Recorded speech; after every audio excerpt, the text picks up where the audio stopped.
Chaos. Woke up at 6 o'clock in the morning, chilling with coffee mugs, me and coffee chugs, talking education all across the nation, pushing boundaries, thinking innovation. Chaos.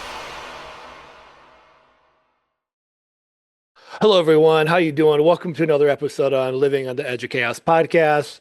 This is Aaron, and I am here with another phenomenal, exciting guest. One that we've been bouncing back and forth, trying to truly find a time to have this conversation, and I'm really excited to actually finally get a chance to bring Jackie on the show and have this conversation. And as I was thinking and preparing for this episode, sometimes I think those little buffers in time work to our advantages, because I think since I first reached out to Jackie, she's been moving and grooving. So this is kind of exciting to see where she's at amongst her own life journey, as we're here to think about AI and all the different spokes that springboard off of that. And it's more than just AI. We definitely probably should start with humans in the center, and then AI kind of one of those spokes bouncing out. But Jackie, thank you so much for taking time, squeeze me in here amongst your busy life here of changes. But for those that don't know who you are and what you do and all that good stuff, and didn't get a chance to check out the segment on the news when you were local here in Iowa, who are you? What do you do? And what in the world do you got going on? Well, thank you. Wow, for that introduction. I'm laughing at your moving and grooving comment in particular. I would say the biggest thing I have going on right now, I'm a recent transplant to Tennessee. So my biggest thing is just trying to get anywhere without GPS, basically. So, we're here to talk about technology and how dependent we are on it. So I'm moving, not sure I'm grooving yet, but but professionally, so my name is Jackie Celske. I have mostly spent my career in corporate marketing and communications. And so just a quick story of how I got to what the heck I'm doing today. A few years ago, I reached a level of burnout I would wish on no one, and I collapsed in my office. And that led me to quit my job on a whim. Not sure I would recommend that when you don't know what your plan is, or maybe you can. It has worked out for me, I guess. But growing up, no one ever told me running a business was an option for me. That was not something I learned in school, that I didn't have models of women in my life running a business. So even after quitting my job and having no income, that was not on the radar for me. I thought I'll do some freelance copywriting for a while until I find a job.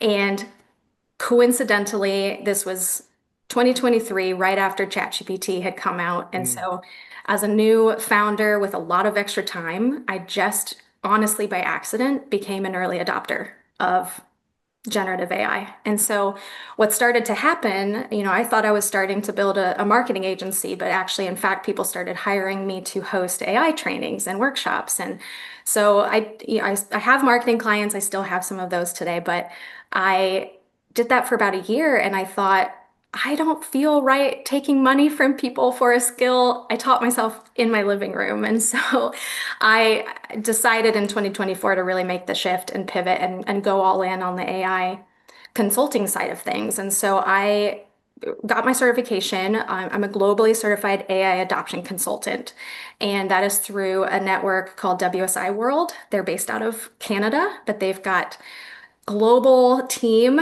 of digital marketers and AI consultants now that are training folks all around the world. And the beautiful part of that for me is several days a week, I'm connecting with people all across the globe and hearing really cool use cases that maybe aren't relevant to where I am right now, but might be in the future for a different client that I talk to. And so I'm just getting a different worldview of how AI is changing things. And so, yeah, I've been all in on the AI consulting side since 2024. I just got another certification in AI business strategy through Johns Hopkins. And so what has kind of shifted in this process for me, as you mentioned, I used to be in Iowa, and I don't know if this is okay to say, but the Midwest was a little bit slower in wanting to have these conversations, truthfully. And so I made the leap to move to Nashville and be in a space where I'd be in maybe a little bit more of a faster adopting city around some other consultants. And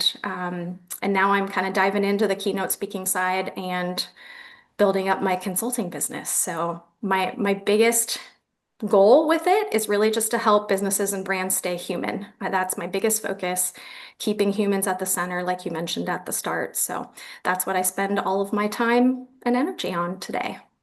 Yeah, well, that would definitely keep your days full and keep you on your toes.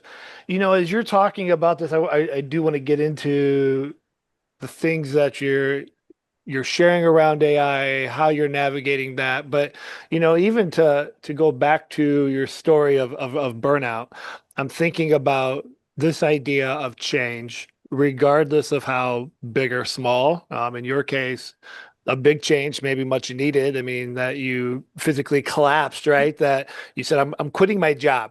And that's a huge change and maybe very much needed, but it's still a huge change. And I'm thinking about this landscape of AI, or I'm thinking about just change in general.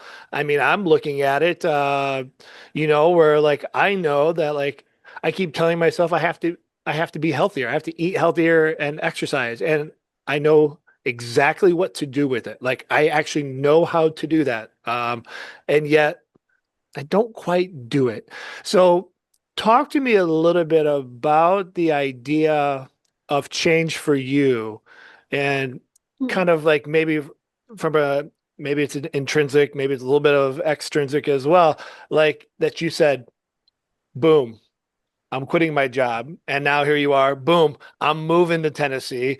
Boom. I'm moving into this AI space because they're asking me to do this, but that's not really, I didn't think that was a skill that I should be charging. And now you've got these credentials.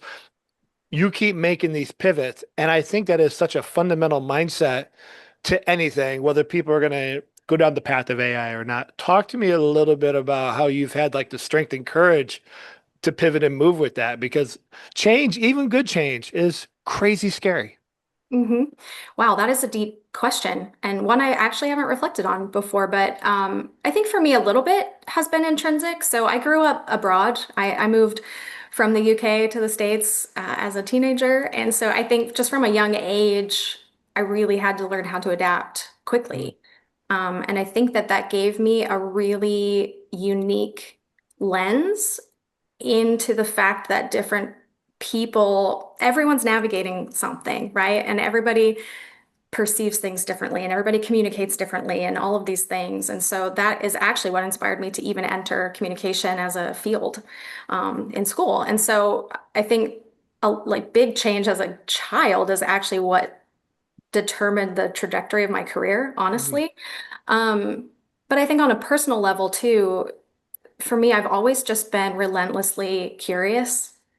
Um, I'd love to say that all of these decisions were a little bit out of desperation. I was unwell. I was not well. That's a desperate state of mind.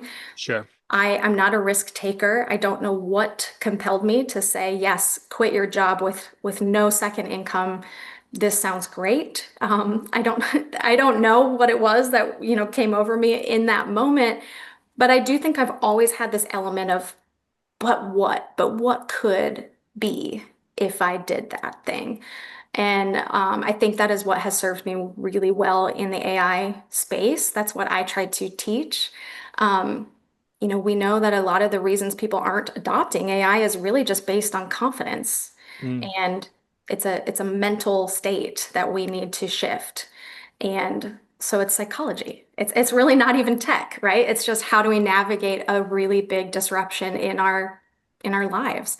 So to me, if you remain curious and wonder what could be, that always gets you to something good or helps you transition out of something bad because you are continuing to search for the good that can come from that situation. So I would say for me mm. that that's really been my saving grace. Yeah. Well, I appreciate you sharing that. As you were talking, I was like, oh, I'm curious about that. So I didn't prompt you that I was going to drop a big bomb question like that. But as you're talking and we are thinking about AI, which is the topic at hand, thinking about what could be or what if, you know, like these questions of inquiry and discovery. I'm thinking about my AI journey as you were just talking there, and I think that's where I live in that space a lot. I too am quite curious, and I usually have 20 projects going on, and I don't know, I might finish one or two of them because I just move on to another 20 projects. But one of the places that I've noticed where I've been sitting more recently when it's come to AI is has been less and less of like what could be and more on like should we. So Mm. how are you navigating not necessarily like what we should be doing or not doing, because I know everyone's got their own thoughts on that, but as you continue to work in this space and you're giving talks and you're working with people and you're offering opportunities for learning, what's kind of been your AI journey as you one took that switch and said, hey, I am going to go all in on this AI consulting and helping people and organizations.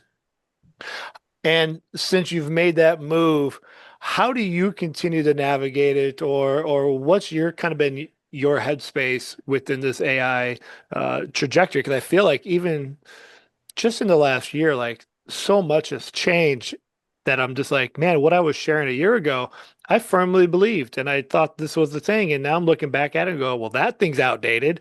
I don't know that that's the answer. And now there's five other things that actually might even be better. And so it's like I'm constantly like evolving myself. So I'm curious for you.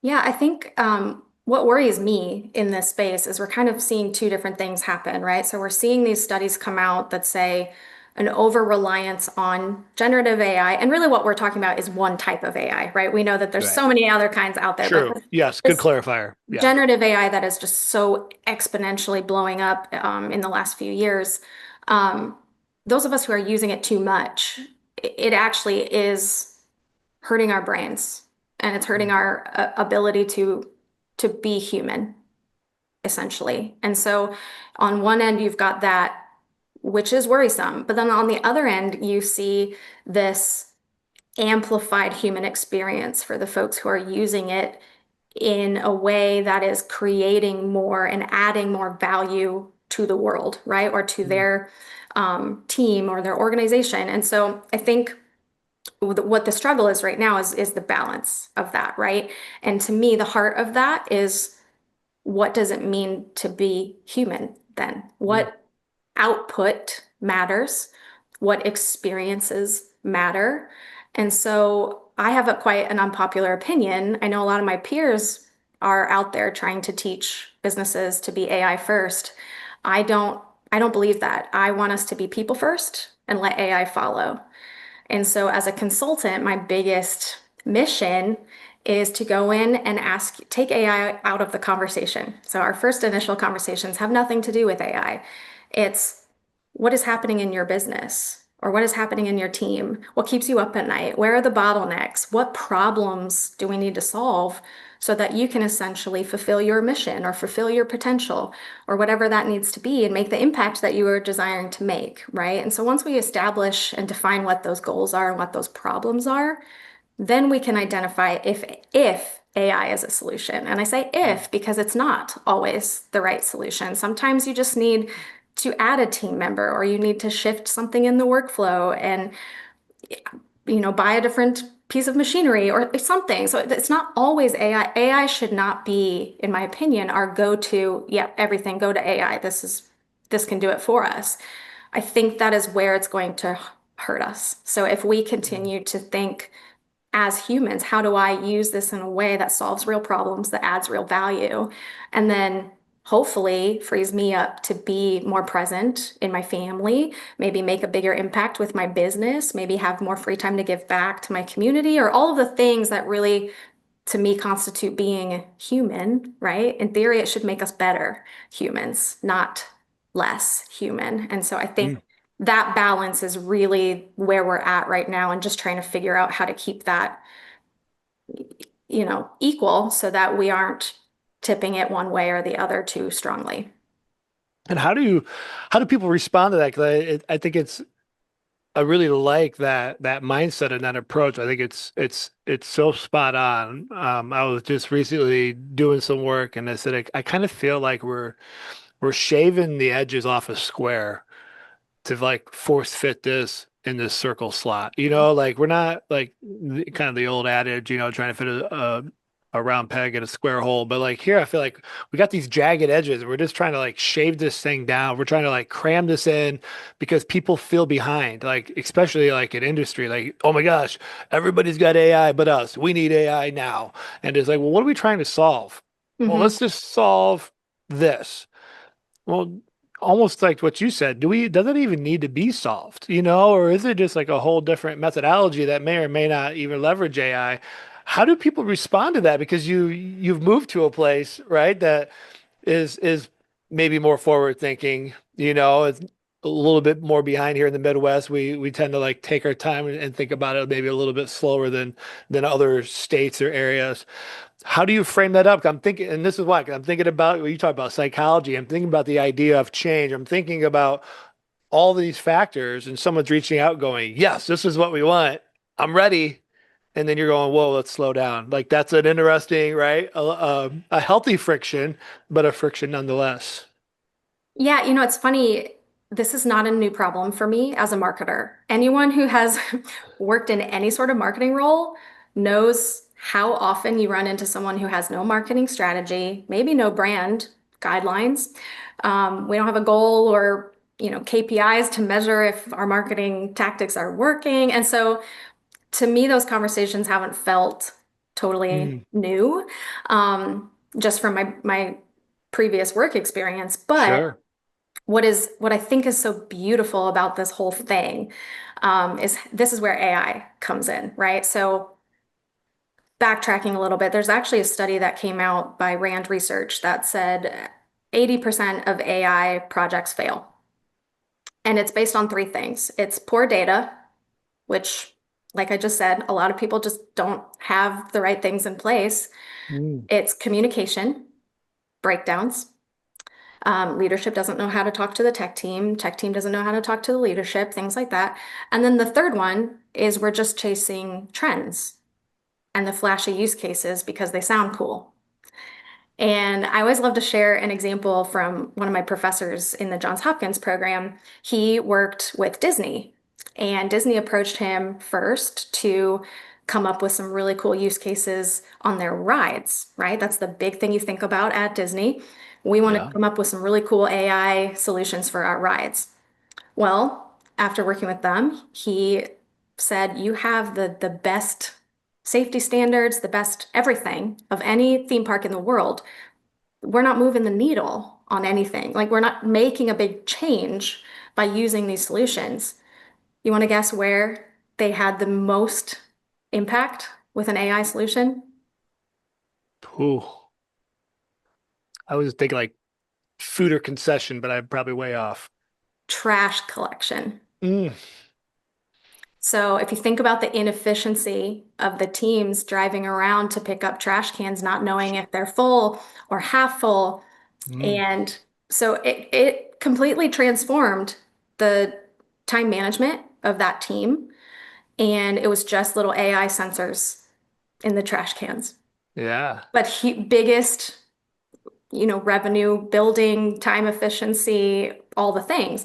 So I love to share that because trash to me, to us is like bottom of the thing we would think about on the cool list, right? Of what we would want to use AI for. But that's the reality of where it actually benefits us the most. So if we are constantly chasing what sounds cool, we're never really going to be satisfied with what it's producing for us. And I think back to just when the first smartphones came out, when the Apple came out, we as humans have always wanted to be cool. There's this social peer pressure that we have. But if you look back on that, has my life been significantly changed because I got that phone? No. So, Mm, I mean, maybe yes, in like accessibility and all of those things, but that particular model over the competitor, no, right? It's mm. just because there was hype and I wanted to be part of that. And so that is actually where we're seeing the biggest downfall in AI use. And so I guess for me as a consultant coming in to have those conversations, it's really helping people understand that if we're just doing it because it sounds cool, I can almost guarantee you it's not going to work. So how do you personally navigate like those spaces? So I love that example. That's so good. And it reminds me of something, and I might be incorrect on this, but I remember reading something about like the power of Disney and the theme parks. And actually, this has nothing to do with AI. This is just me rambling. Welcome to a virtual coffee house. But one of the things that puts them above so many other amusement parks is like you rarely see garbage. Like they have such a sophisticated design to their layouts of their parks. I mean, yes, there are trash cans and things, but like a lot of other places, you do see trash bins full, or you might see litter blowing. And in Disney theme parks, it's just not a thing. Or like the dumpsters are magically hidden and you don't smell them. Like, and these are things that you don't think about as you're having the experience. And the fact that you're not thinking about it is actually like design genius, that it actually isn't something that's taking you away from this, the quote unquote magical experience that's why people go and sweat and stand in the rain and their kids cry and it's also beautiful. I love Disney, but like you endure a lot with young children also while you're there. Yes, So yes. anyways, total sidebar, but I'm like, that's so spot on. It's what are these things that actually allow the goal, the vision that we're after to take place. And so, Yeah, perfect. That's a yeah, perfect way to sum it up. I mean, you have a better experience because you used it to solve a real problem, not to make something cool. right, right. So you're working through these, you're working with organizations, you're working with people to kind of figure out if AI is a solution once they identify a problem. But like for you, in order to put yourself to that position where people are seeking you out, how do you sift through it? And I'm looking at it like I know that I can get caught up in the trends.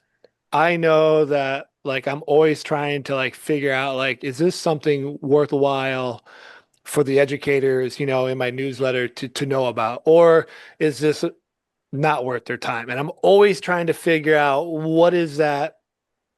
what's worth our time, because time is precious. Mhm. How do you work through that to stay current on the things and then also not get maybe bogged down in and I know like for me currently, I've been trying to reduce the apps on my phone. This is my current dilemma. I'm each week trying to delete an app that is occupying time so I can get back to reading and more human type things. However, I am just wanting so bad an invite code for Sora. And that is the complete opposite of what I'm trying to achieve in my life. And I know that it will produce no positive value in my life, except for like, I just really want to make bad 10-second videos. So, anyways, like, this is my dilemma, right? Like, I know Mhm. better, I'm working on it, and I still want it. And so, anyhow, I can't do it because I don't get invite code. But I'm just curious for you, what's your workflow, your process, your mindset to kind of sift through the trash, the Jackie AI sensor of whether that's worth bringing into the training or not? Well, I'm hoping whoever's hearing this, somebody's sending you a code I right now. know that Unless- would be nice. Yeah, so hook me up, Yeah. hook me up. No, I think there's a fine line though. So I don't go out and say, don't try anything cool. Oh, That is sure, not right, my yeah, message. yeah, yeah. Because in some ways that amplifies the human experience, right? Getting to have fun. And when I teach a lot of my trainings, I will allocate some of the time to just total personal use cases. I host a lot of women only trainings. And so Mm, we look at fun use cases of how you can be more present with your kids and fun activities that you can use AI to help you design and customize to your family. There's a lot of working moms working over the summer while their kids were at home. So we were making coloring sheets and things like that. So to me, it's not necessarily like don't try the cool things. I think there's a time and a place for all of that for sure. But I also think for me, having been in marketing, I'm a storyteller. And all of this comes down to how you frame it, right? And what story I'm trying to tell. And I figured out really early that if I went into a room and tried to claim that I knew how to use all of these tools, it was instant distrust in who I was oh, because there's no way in heck anyone, and I will say this, if anyone tells you they are an expert at using all of these generative AI tools, do not listen to them, because the second that we talk about one, the next hour that tool has a different feature, it's being used in a different way, or a new competitor has come out. And so I learned I can't go in there and claim to be the expert in everything. So my expertise is in the kind of strategy alignment and refocusing on the why. Why are we doing this? And setting us up for that foundational success. And then I lean in and leverage the power of the network that I have through WSI to complete the rest. So I have access to a full team, which is such a blessing in this case, because I have folks who are experts on coding. I have folks who are experts on training. And while I like to do some of those elements myself, I don't have to do them all. And I can really position myself as, the expert in this one space, and let other people do the stuff that they're really good at too. And I think when working with leadership, that resonates, because they know, they're smart enough to know that anyone who claims to know everything doesn't know everything. So I would That say is for me, true. it's been just the framing and as much data as I can use to show people why this is important and the likelihood of success or failure based on how we set up the foundation of it is really what resonates the most. Hmm. So you, man, got my head spinning, and that's a good thing. So you mentioned that you do some work around helping women empowerment, whether that's AI or other things. I'm sure it's not just AI. And it got me thinking, because I've been processing an article. It's not new, but it's from this year, from Harvard Business School, talking about the adoption rates of AI between men and women. And I haven't put it in a blog post. I haven't put it in a newsletter, because I'm not quite sure necessarily like how I'm chewing on it. But I'm curious, like for you, because I think the way the article was written was like, will this lower adoption rate by women? What does that mean for the workforce, right? We Mhm. already know that there's gaps in workforce in a lot of categories between men and women, but this idea of, you talked earlier about this idea of confidence, and I think the article talked about, there was more women that felt they had less confidence in their ability to use AI than men, or the perception of skill. Some of it's just flat out, they just don't see the benefit yet, too. But I'm curious, like when you're working in that space, because that is not a space that I have any expertise or experience in. I have not done that work. Um, how do you see that? What are the messages? Because I'm thinking about this. Well, I'm thinking about my own two daughters. I've got one that's in her first year of college. I have a freshman in high school. I also have a junior son. And the conversations around AI, not that they are going to sit and just want to have a powwow around AI, but I do bring it up. They know I'm a nerd, and we do talk about it. They are quite different in context, tone, interest, you know. So like, what are you seeing? And maybe all I'm going off is a article that I've read. So I know there's probably other work out there, but what are you seeing, experiencing that? Because I'm just thinking that's so fascinating, especially for listeners of my show. Majority of educators in the K-12 space, it is female heavy. I'm Mhm. thinking about the slow adoption rate into schools, and there should be guardrails in place. So that's not necessarily a critique necessarily. Um, but I'm just fascinated, because it is a domain that I'm not well versed in. Yeah, for me, it started with that curiosity. I think I read the same article. And, I went through my certification as the only female in my cohort. Well, Um, and then I started to enter rooms as the only female, pitching tech products and services with no tech background. And I had just transitioned from a marketing career, which is a very female dominated industry. And it was instantly noticeable to me how different that experience was. And so and it's interesting because as I started to bring it up in conversation, similar to you probably, the men weren't noticing it. It wasn't concerning to them necessarily, and that's not a bad thing. I'm not pointing that out as a bad thing. I felt very alone in my awareness of that Mm. something was different.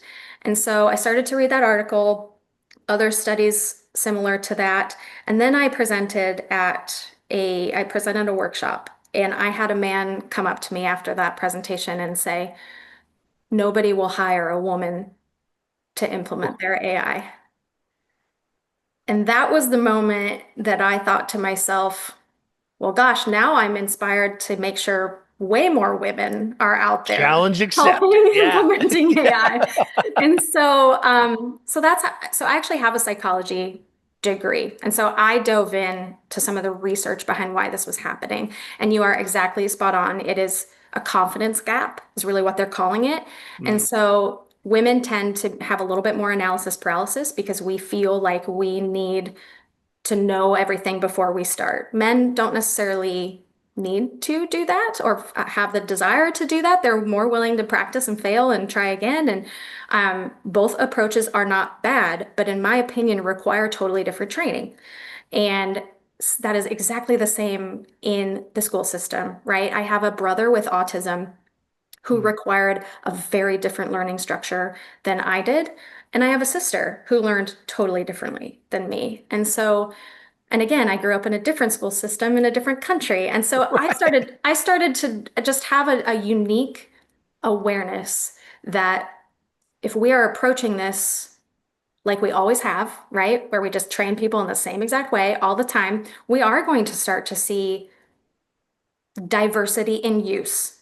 And that's what we are seeing. And we already have gaps in women in leadership roles. And so what I was worried about and fear is if we continue to have a widened skill gap in AI, which is not going to go away, it's going to be part of the way we work for the rest of time. So it's not like a hype thing that this will pass. You know, if women are not getting access to training that resonates with them and teaches them in a way that makes sense, we're going to have a widened skill gap, which is just going to widen that leadership and business representation gap. And yes, I'm passionate about gender, but this is true for all different types of demographics, right? And so I just think as educators, as trainers, as people who are responsible for the framing of this technology and building the mindset around it, we have such a responsibility to know our audience and know how we need to communicate why this matters to them. And so part of the training I do actually is how do we use AI to customize delivery of training to a particular audience? Or, if you have a small team and you have 4 different personality types, plug that into AI and ask it how to customize your delivery to those 4 different personality types. Make it really personal and make that connection point stronger, understand their fears, their motivations, all of those things to get everyone bought into the same why. And so Mm. that's really what I'm focused on when I host those women only boot camps. It's most of the training starts on just mindset and how do we overcome that. And what's actually fascinating about generative AI is the uniquely human skills are actually what make you the most successful at using it. You have to have communication skills, you have to have a level of empathy and um, just these like interactive skills, right? And emotional intelligence and things like that. And women tend to outperform men on the majority of those. So inherently, we should be actually the more natural adopters, but we're Mm. hesitating. So I love to just be in a room of women and help them understand that you actually have more of what it takes. For the first time, probably in the history of like the workforce, women have such a unique ability to move their careers forward.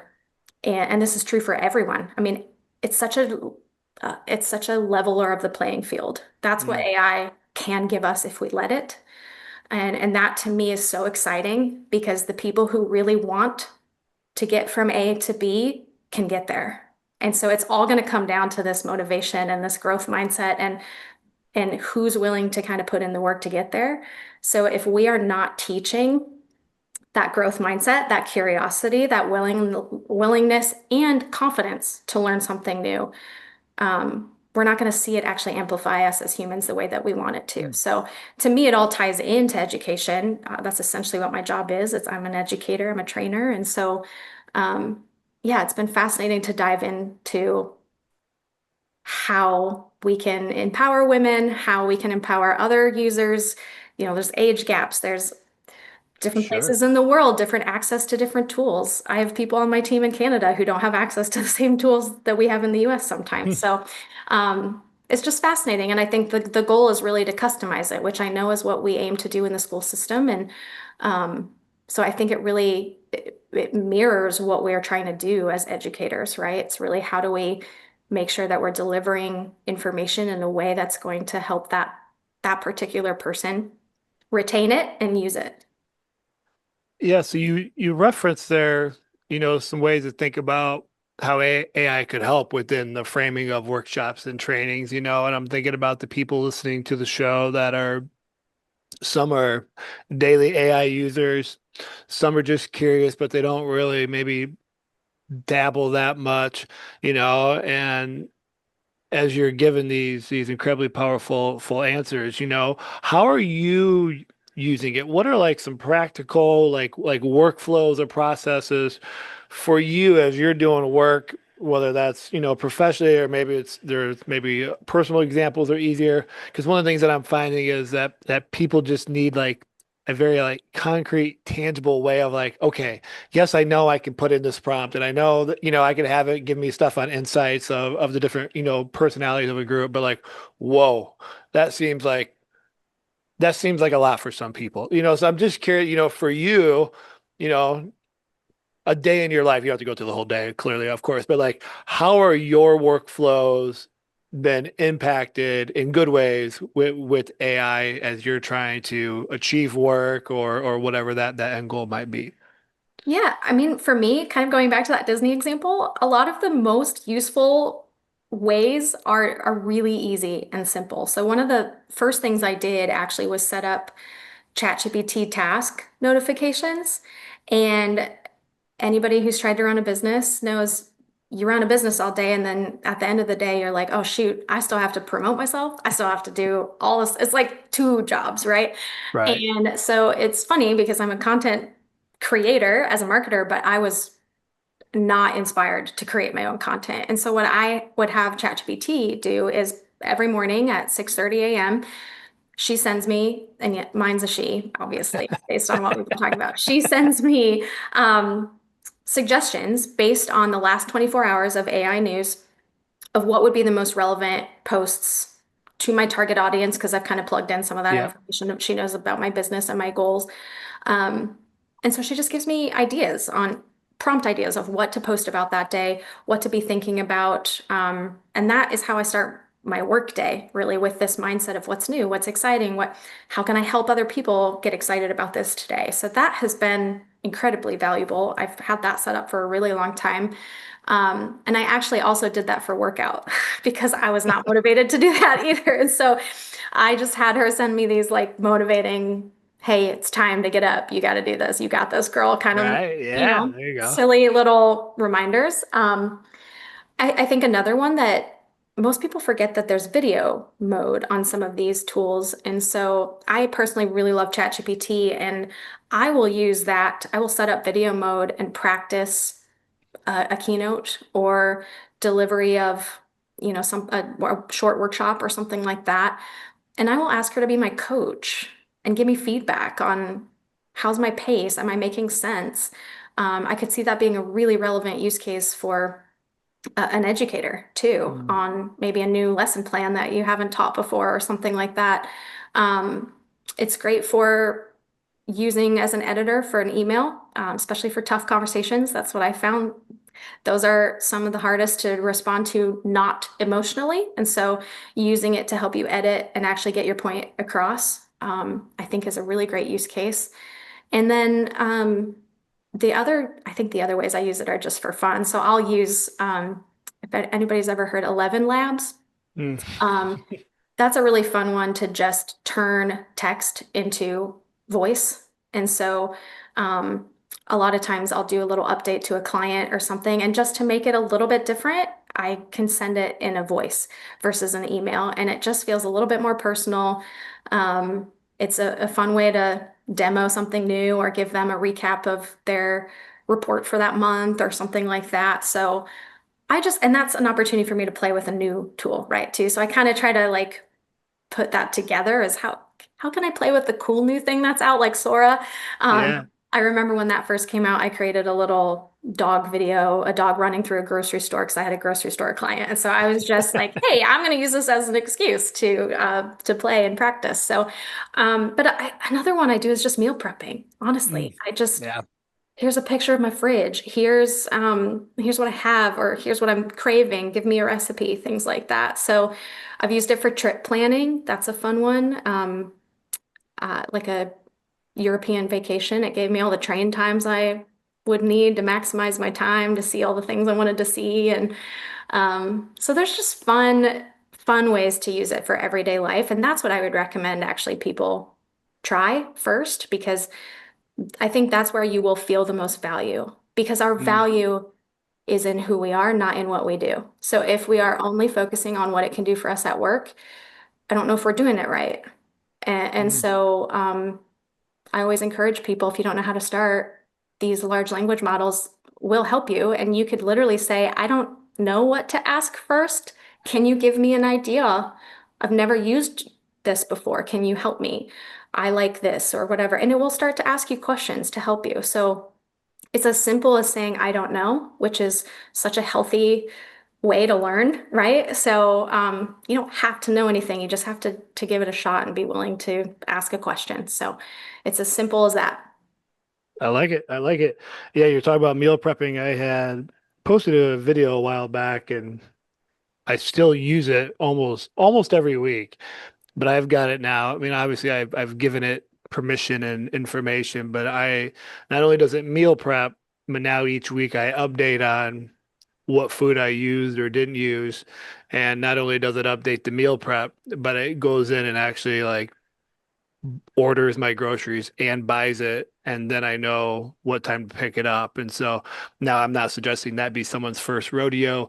Just get used to meal prepping first. But it was quite the mind warp to watch Chat Mhm. GPT overtake my cursor and actually do it. And I can link a video if someone wants to see it. I share it sometimes when I'm talking to people about possibilities. I'm like, for Yeah. some of us, we're just learning how to type a message. I was like, but the world is it's going fast. You know what I mean? It doesn't mean that you're behind, but just like as you get into this, like the game is moving at a pretty fast clip. And Yeah. the other thing I find interesting is how I use it probably the majority of the time is voice. When I'm Hmm. driving between destinations or driving to pick up my kids from school or to practice or wherever it is, I feel like I'm always in my car. I get so much work done by just kind of word vomiting the ideas and having it organize it or formulate things in emails. When I do get to my computer, I've got this stuff pretty much well established, obviously, for me to kind of vet through one more time. But I'm able to maximize my time by Hmm. just through the voice. And when I have done workshops and training, and I try to get people will that just throws them for a loop. So now I'm always nudge. I'm like, when you're waiting in the parking lot, give it a try. Yeah. But it's one thing to get people to type into it. It's another thing to be like, have a conversation with it. Pick your character voice and see what happens. It just people just their brain, I think, just falls out of their head.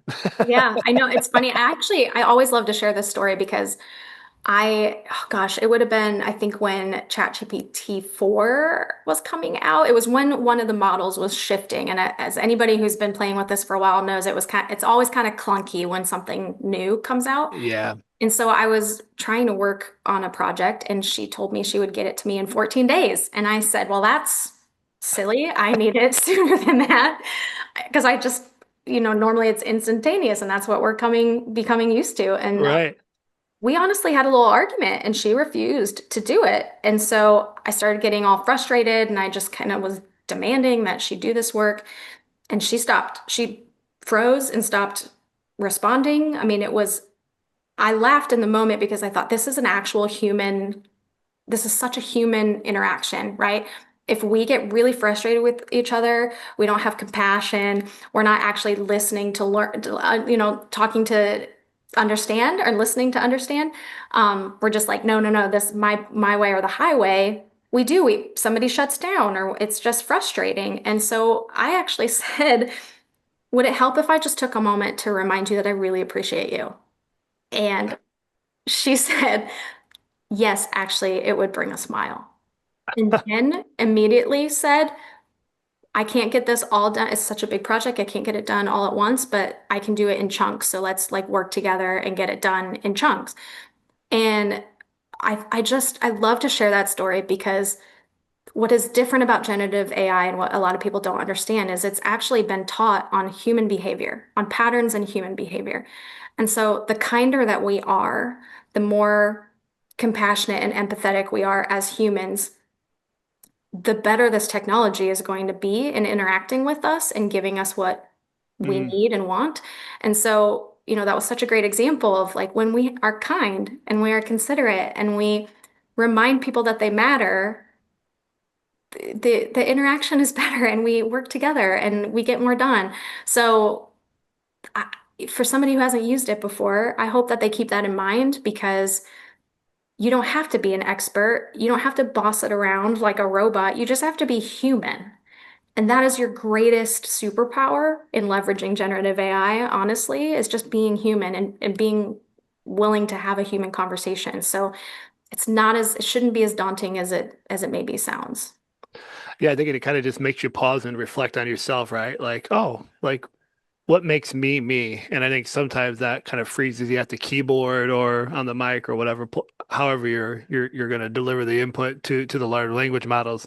So I think that's just a mind funk for a lot of people. Like, what makes me me? And now Mhm. I need to like put that into this algorithm that's gonna be like human like, but isn't human. And I think that just kind Mhm. of creates this whirlwind, of I think sometimes it does make you reflect on like who am I, right? And how do I want to be conceived or perceived, not conceived. Now we Yeah. need to be conceiving with AI. How to be No, perceived, no. within these models.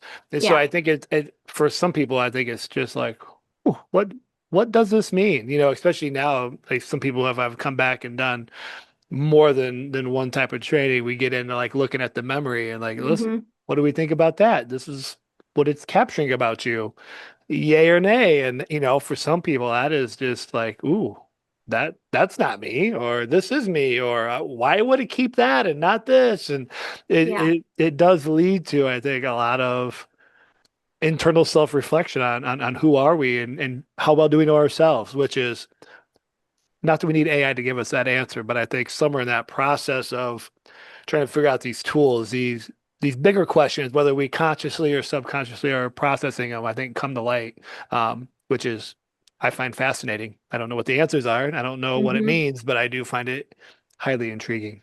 Yeah. No, I do too. It's holding up a giant mirror to humanity, right? Which is we have such a cool opportunity with that, but it's raw and it's hard. Mm, It's hard to face what we don't do well. And inherently we have biased humans building biased tools. And yep. so until we as humans get it right, our tools are never going to perfectly get it right. And I think we're forgetting that sometimes that we Mm, expect these tools to give us everything we want and need and be perfect all the time. And they're simply designed by imperfect people. And there's not really a way around that. We just have all to right. understand that and accept that and be okay with that. And then recognize that there's a responsibility there, right? Like these tools are neutral until we decide what to do with it and we decide how to use them. And so to me, that's a great responsibility, but a really exciting one at the same time. And so yeah, it's holding up a mirror, but it's also giving us a really cool opportunity to move forward in a better way than we have collectively as people. And that to me is really exciting. Yeah, and I think, with that, I think like the work that you're doing, is to get more voices and more people at the table to have the conversation, to have the confidence to get into those rooms that can help, have an impact on how this technology evolves and grows and thrives and hopefully in the right direction. And I think that's the exciting work that we're doing, whether that's in education or, the education that you're doing through the training, the workshops and the women empowerment and all the different facets. I think Mhm. that's the real beauty. And I think that's what we do. How do we help bring others up so that we can get those voices and insights and perspective, to the right places. So, Jackie, I want to be respectful of your time. I could talk to you, I think, for another 2 or 3 hours, but I want to make sure that we wrap up with the last two things here. One, if there's any other thoughts or ideas that we didn't get to that you were hoping, I want to make sure you have an opportunity to pipe that in here before we close. And then the second thing would just be, people have been listening in. They know the routine. They can check the show notes. But if they want to learn more about you, follow your work, see what you've got going on, add you to their network of people doing really incredible work and helping them kind of think in new different ways, we're also some of the best places for people to find you, reach out, or simply follow along. Yeah, I mean, I didn't, I could talk to you for days and days. I think we've already figured this out. So, without delaying it even more, I would just remind people that being human is your superpower in this age of AI, which seems contradictory, but it really is. And so, lean into what makes you human. Be human first, not AI first. Think of who you're serving, what your goals are, what you're trying to achieve, and I think AI will complement that when it needs to, if that's really how you're approaching it. But as far as connecting with me, I am so excited whenever anybody wants to learn anything more about AI. So you can find me on LinkedIn. That's probably primarily where I'm active. It's just Jackie Celske.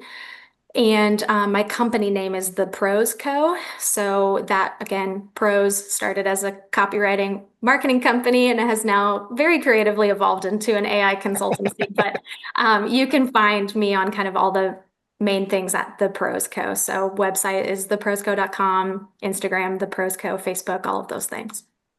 Awesome. Well, Jackie, this has been a phenomenal conversation. Thanks for making time. I'm glad we were able to find an hour that aligned with all our crazy calendars and schedules, and keep doing what you're doing, keep navigating, pivoting, and doing the fantastic work. And thank you so much for bringing your voice to the show today. Oh, I'm so grateful for the opportunity. Thank you. Yes, absolutely.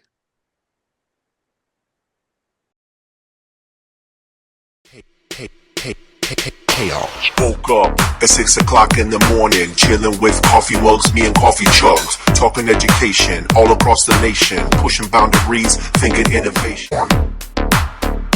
Chaos.